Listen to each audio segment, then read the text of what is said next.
قل هو اللہ احد اللہ الصمد۔ تو صمد کا مطلب بے نیاز ہے، کہ اللہ بے پرواہ ذات ہے، کسی کی محتاج ذات نہیں ہے۔ تو اس کا سب سے پہلا فائدہ ہم یوں لے سکتے ہیں، اگر کوئی چاہتا ہے کہ مخلوق میں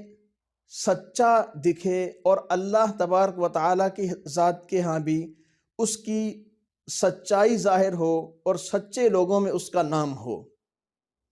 تو اس کو چاہیے کہ وہ تہجد کی نماز میں سجدہ کی حالت میں 115 ٹائم 115 دفعہ الصمد الصمد کا ورد رکھے، یا صمد یا صمد یا صمد،